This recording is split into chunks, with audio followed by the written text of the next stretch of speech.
I'm often asked, what are the benefits to the organization of diversity?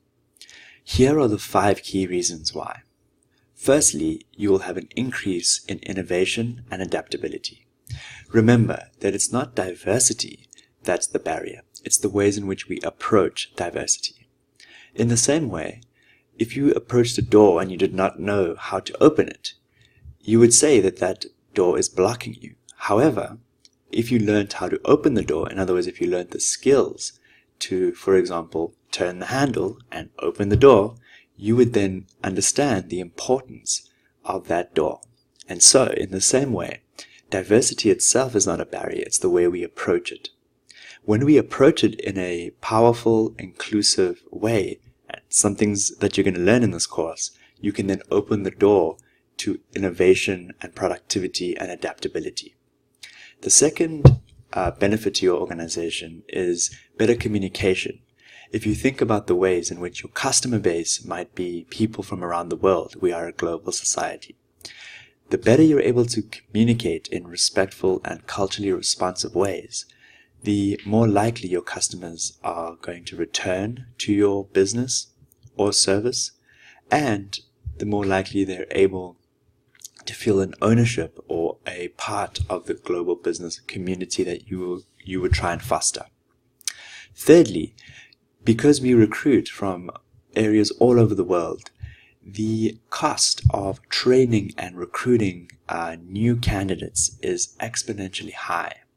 And so, with a culturally responsive lens, with a diversity conscious lens, you could reduce the costs of recruitment by retaining your current staff. And you retain your current staff by creating an environment in which they feel secure, safe, and able to be their full selves. And when they're able to be their full selves, they will be productive and contribute meaningfully to the organization.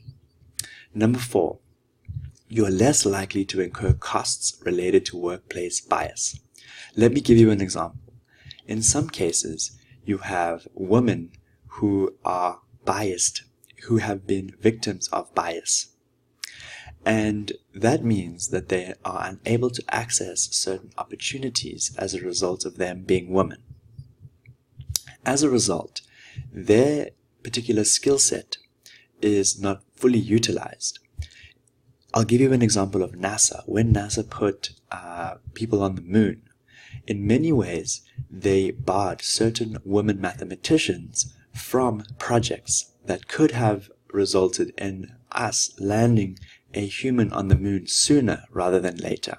The minute they realized that it was their bias that was creating barriers, and they brought the women onto the different teams, the women were solely responsible in many ways for the calculations that eventually landed those astronauts safely on the moon. So this is an example of the costs that bias can have.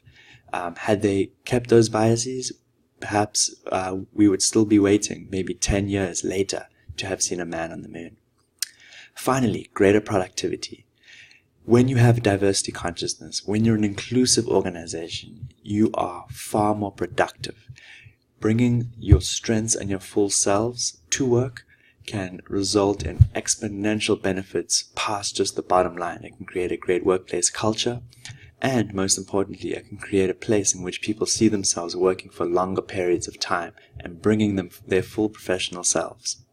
Those are some of the benefits of diversity consciousness. We're going to dive into some personal ways in which you as a leader, as a manager, can foster these.